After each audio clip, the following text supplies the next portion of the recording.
Bonjour, donc je suis Samantha Barbier, je suis psychologue clinicienne et je travaille à l'hôpital de Saint-Sevé. Je travaille dans plusieurs services, donc des services de court séjour, moyen séjour et long séjour, principalement donc avec un public âgé.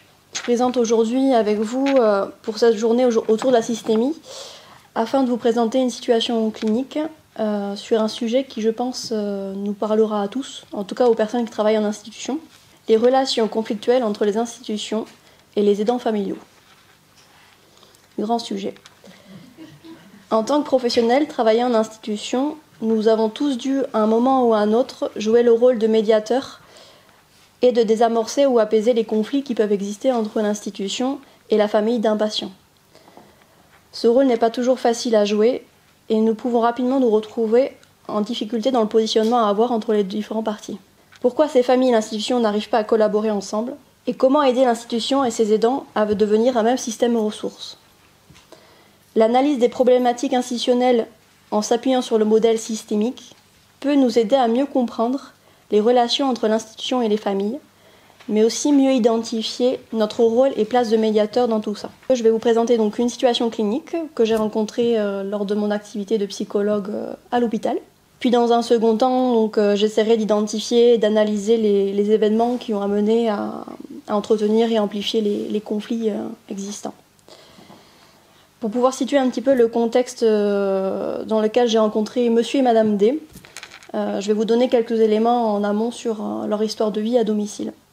Donc monsieur et madame D vivent à leur domicile, tous les deux. Je vais les appeler Pierre et Marie, ce sera peut-être plus simple que monsieur et madame D. Donc petit à petit, Pierre se rend compte que Marie commence à avoir des troubles cognitifs qui évoluent rapidement, ce qui amène le médecin traitant en fait, à orienter Marie vers une consultation mémoire, où est posé le diagnostic d'une maladie d'Alzheimer à un stade sévère. Donc Marie a déjà des troubles importants, donc des troubles du langage, de la compréhension et des praxies. Donc suite à cette consultation, est mise en place des aides à domicile pour aider le couple par rapport aux troubles de Marie. Mais Pierre accepte difficilement les aides, il les accepte partiellement et s'isole de plus en plus avec son épouse. Ils vivent prostrés tous les deux à leur domicile, c'est-à-dire qu'ils sortent presque même plus de leur domicile. Après quelques mois, le maire du village réalise un signalement concernant Pierre pour maltraitance physique et psychologique sur Marie. Une hospitalisation d'urgence est mise en place pour Marie. Pierre reconnaît les faits. Il exprime être épuisé par les troubles de son épouse et s'alcoolise régulièrement. Il accepte l'hospitalisation car il a été menacé d'un rapport à la gendarmerie. C'est à ce moment-là que nous rencontrons ce couple lors de l'hospitalisation de Marie. La situation à domicile et les éléments concernant le comportement violent de monsieur est donc connue du service. Donc, durant l'hospitalisation de Marie, Pierre a des propos directifs, agressifs envers celle-ci. Face aux troubles du comportement, il ne les comprend pas et ne est pas en lien avec le diagnostic posé d'une maladie d'Alzheimer à un stade sévère. Elle fait exprès. Donc elle fait exprès de ne pas me répondre quand je lui pose une question. De plus, Pierre est très sensible aux troubles des autres patients et peut avoir des comportements inadaptés envers eux. L'équipe signale le comportement de Pierre et lors d'une réunion d'équipe, il leur est demandé d'apporter une hypervigilance à la situation et de recadrer Pierre lorsqu'il n'a pas un comportement adapté envers son épouse et les autres patients afin de les sécuriser. Suite à plusieurs recadrages, le rapport entre les soignants et Pierre se modifie et celui-ci fait régulièrement des reproches aux soignants, donc qu'ils ont perdu les lunettes de son épouse, qu'il n'y a plus de produits douche et avec certains soignants peut avoir aussi des propos agressifs. Pierre ne semble plus avoir confiance en l'institution et cherche plusieurs fois à souligner les divergences entre les différents professionnels. Face au comportement de Pierre, il est décidé de cadrer les visites au niveau des jours et des temps de visite afin que l'équipe puisse mieux observer et recadrer son comportement lorsqu'il n'est pas adapté. En parallèle, il lui a été proposé donc un suivi psychologique avec la psychologue du service suite à ses visites auprès de son épouse. Ça avait pour but de lui proposer un espace de parole et de soutien face aux difficultés qu'il rencontre dans l'accompagnement de son épouse. Pierre teste à plusieurs reprises le cadre, puis semble l'accepter et y adhérer. En parallèle, le suivi psychologique continue et lui permet d'exprimer une souffrance morale en lien avec un état dépressif profond et un sentiment d'isolement social. On note par la suite une amélioration de son comportement avec son épouse et l'équipe soignante. Donc les choses s'améliorent. Les relations s'apaisent et il semble percevoir l'institution comme un soutien. Il se ritualise lors de ses visites et commence même à créer des liens sociaux avec les autres aidants. Après plusieurs mois, il est décidé qu'avec l'évolution des troubles de Marie, celle-ci devait changer de service. Donc les troubles avaient évolué, donc elle devait changer de service.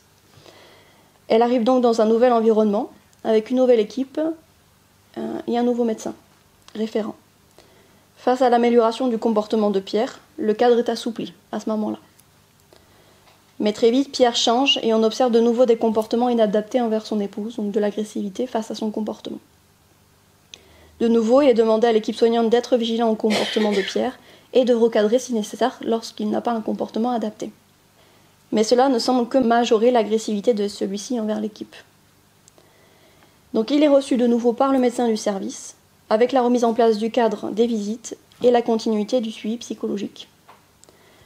Petit à petit, la situation s'apaise et Pierre arrive à retrouver des repères dans ce nouvel environnement et se ritualise lors de ses visites. De nouveau, changement de service, et Marie vient donc repart vivre en fait, dans son ancien service, avec l'ancienne équipe à peu près et l'ancien médecin référent. Pierre est de nouveau en difficulté pour retrouver ses repères, mais à ce moment-là, l'équipe, le connaissant d'avant, exprime une forte empathie envers lui face à sa souffrance psychologique et il arrive à se ritualiser rapidement, donc les choses s'apaisent facilement. Donc voilà pour la situation de Marie et Pierre. L'approche systémique s'intéresse aux interactions entre différentes personnes et les caractéristiques du milieu dans lequel ils vivent, comme par exemple les membres d'une famille ou une équipe professionnelle. Et pour cette situation, on s'intéresse aux interactions entre l'aidant et les professionnels hospitaliers. L'approche systémique considère que nous faisons tous partie d'un système et de plusieurs sous-systèmes. Une petite définition de ce qu'est un système. Donc, un système est défini comme un ensemble complexe d'éléments qui entrent en interaction dynamique, les uns avec les autres, organisés en fonction d'un but. Donc, c'est-à-dire que chaque système peut être lui-même un sous-système qui devient alors un élément d'un système plus large. Dans notre situation, il faut savoir que dès que Pierre et son épouse ont eu un contact avec l'institution, un système s'est créé. Il n'y a pas la famille d'un côté et l'institution de l'autre. Et dans ce système, il y a des sous-systèmes. D'abord, il y a un système qui s'appelle l'hôpital, donc avec tous les membres de l'hôpital. Et il y a un autre système qui s'appelle, j'ai nommé le couple Pierre et Marie. Puis on retrouvera par la suite d'autres systèmes, donc, que j'ai noté l'équipe soignante, le médecin du service, le psychologue, et dans un second temps arrivera un sous-système qui s'appelle les aidants familiaux. Donc nous allons dans un premier temps nous intéresser à un sous-système que j'ai appelé l'équipe soignante. Donc c'est-à-dire les interactions entre les Pierre et les soignants, plus précisément. Donc c'est un système qui pendant un certain temps a été dysfonctionnel, mais qui a su retrouver son équilibre et devenir un système ressource. Donc afin de mieux comprendre ce qui s'est joué au niveau des interactions entre les différents membres de ce système, il est important d'identifier deux notions systémiques qui m'ont aidé. C'est le principe de totalité et la notion de causalité circulaire. Alors, de quoi je parle ? Le principe de totalité est l'une des propriétés des systèmes. Il est souvent traduit par l'adage « le tout est plus que la somme de ses parties ». J'ai eu du mal à comprendre ce que ça voulait dire, il m'a fallu du temps. C'est-à-dire que pour comprendre un système dans sa totalité, il faut dépasser l'analyse de ces éléments individuellement et de manière intrinsèque. C'est aller du système vers l'individu plutôt que des individus vers le système. Par exemple, si un élément change, alors l'ensemble du système changera. On ne peut pas comprendre un système et ses interactions qu'à partir des caractéristiques d'une personne et de son comportement. Dans notre situation, on ne peut pas comprendre la problématique qu'en se focalisant sur le comportement ou la personnalité de Pierre, donc avec un comportement agressif, ou de se focaliser que sur le comportement de l'équipe soignante, qui a mené du recadrage et donc un sentiment de rejet de Pierre. Mais bien les interactions entre ces différents comportements. Une autre propriété du système qui est importante, c'est la causalité circulaire. Elle s'oppose à la notion de causalité linéaire, où un phénomène peut se concevoir qu'à travers une cause qui produit un effet. Donc le comportement A engendre le comportement B. Par exemple, le comportement agressif de Pierre amène le recadrage de la part de l'équipe. Dans la causalité circulaire, un comportement A influence un comportement B, mais à son tour, le comportement B agit sur le comportement A. C'est un peu l'histoire de la poule et de l'œuf. Par exemple, ça c'est le principe de causalité circulaire par rapport à notre situation. Donc le comportement agressif de Pierre envers son épouse amène une demande de l'hôpital de recadrer.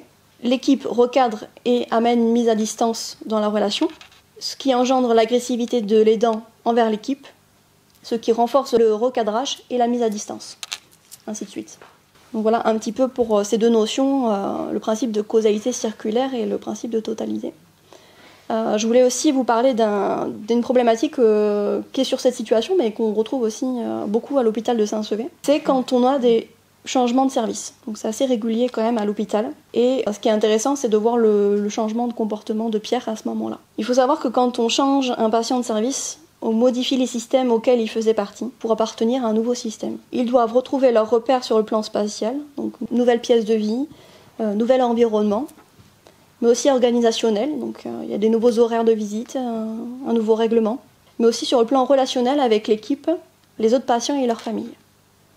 La plupart des aidants familiaux arrivent vite à retrouver leur place au sein de nouveaux systèmes, mais pour certains, la perte du système qui est identifié comme ressource les déstabilise et amène un déséquilibre dans ces nouveaux systèmes créés par le changement de service. Pierre a réussi avec le temps à retrouver son équilibre au sein de ces différents systèmes. Mon hypothèse, c'est que peut-être on peut penser que le système psychologue, que j'ai appelé psychologue, qui a toujours été présent lors des changements, a soutenu cet aidant à pouvoir faire face et à retrouver ses repères. Et cela pourrait être expliqué par une notion systémique intéressante qui est le concept d'affiliation. C'est lorsque le professionnel est amené à se joindre dans une certaine mesure au mode d'organisation et au style de la famille ou du patient, de telle sorte que celle-ci ou celui-ci l'accepte plus ou moins ouvertement et que puisse intervenir un changement thérapeutique. Avant que l'affiliation soit complète, il y a un temps qui s'appelle le joining, c'est-à-dire le temps où l'on se rejoint. Dans cette situation, le mouvement d'affiliation a été circulaire. Donc il y a eu le mouvement opéré de la psychologue vers le patient, puis, quand l'affiliation a été réussie, en retour, l'affiliation de ce dernier à l'ensemble du système à laquelle appartenait la psychologue, c'est-à-dire l'hôpital, et ses différents membres. Alors c'est une notion qui est différente de l'alliance, comme on le définit en systémie, qui est vue comme le fait que des personnes s'allient car elles partagent les mêmes intérêts. Ces personnes vont se concerter et adopter les mêmes attitudes et les mêmes comportements. Par exemple, à l'hôpital de Saint-Sevé, il existe une alliance entre les psychologues et les paramédicaux, par affinité de métier. Et notre association, par exemple, Systemoun, est aussi le fruit d'une alliance. Donc pour conclure, par rapport à cette situation, on peut dire que l'analyse des situations rencontrées dans l'accompagnement des patients et de leurs familles, avec un regard systémique, nous permet de mieux appréhender les mouvements qui interagissent au sein de notre institution, d'avoir une vision plus globale et étendue de la place de chacun en tant que professionnel. L'approche systémique met à disposition des outils afin d'aider les professionnels à identifier les interactions qui se jouent au sein des systèmes et sous-systèmes. Voilà. Je vous remercie, j'ai parlé vite. Merci.